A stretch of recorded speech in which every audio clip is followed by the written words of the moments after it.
Unfortunately, T1 did not qualify for Worlds 2020. Genji beat... I don't know what that was, but... Anyway...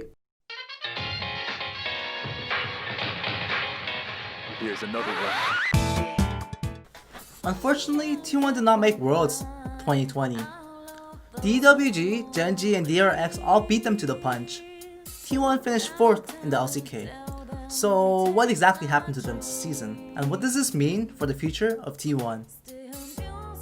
As many of you guys know, Faker still plays for T1, but at the age of 24 and after having won so many world championships, it is seemingly possible and very arguable that Faker is not in the top shape that he used to be. With Faker being the only player reminiscent of the world's winning SKT1, T1 has been going through a massive overhaul for their team. The new roster.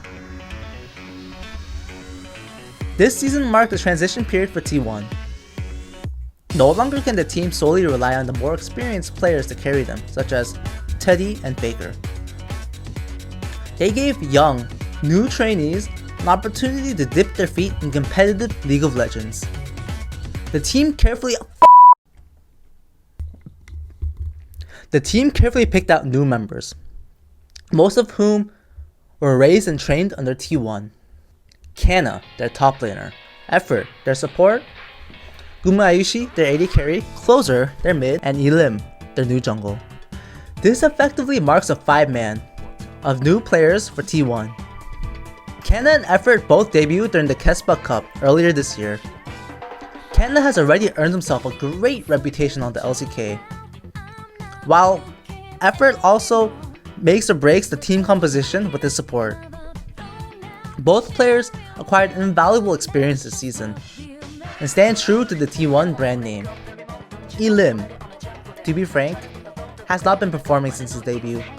His performance has been marked with errors, mistakes, but hopefully with the necessary experience, he'll continue to improve and be able to stand true to T1. Closer and Gumayushi both debuted during the LCK summer. For both of these players, this season marked not only their first time playing for T1, but their first time playing for competitive League of Legends. Closer's debut showed the world that Faker's replacement was no dud. Shown here is Closer's first game in competitive League of Legends. He impressed the crowd by picking up a triple kill, cleaning up after T1's messy fight. This showed that, potentially, he was capable of filling in Faker's shoes on T1. He proved himself early by being on par with DRX's Chovy. DRX's Chovy playing Galio and T1's Closer playing Akali are both seen diving into the respective backlines. Galio falls to the backline, unable to assassinate anyone, while Closer is able to go in and get out successfully, stalling the backline long enough for T1 to win the fight.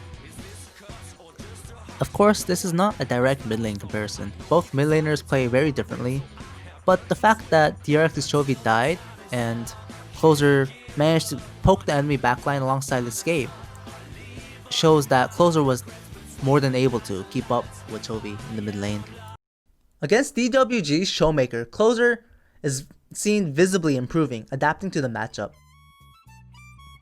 During the first game against Showmaker, Closer is clearly the inferior mid laner, but this doesn't stop Closer from trying harder and harder to compensate for the gap.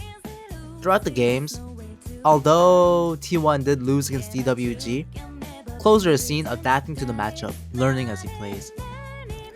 Faker is considered the best mid laner in League of Legends history. With such a title, he is a legend in League of Legends, and doesn't really have much more to prove of himself. Closer, on the other hand, is just starting his career. Closer has a lot to show for his talents, and is very eager to improve himself on the competitive stage. During Gumayushi's competitive season, he has proven his smart yet very aggressive gameplay style yields results. In his very first competitive game, he went 9-0 against Africa Freaks. His pressure throughout every game is palpable, and he is a force to be reckoned with.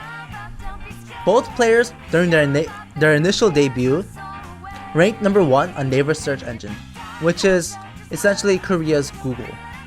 During such a pinnacle moment leading up to Worlds, T1 chose to put these players in not with the overall goal of winning the cup, but rather to prepare these players for the next season, to prepare them for their future on T1. The individual members of T1 show great promise, as they are very talented. As they play together, the team promises to only improve and to function better as a unit to push them to greater heights.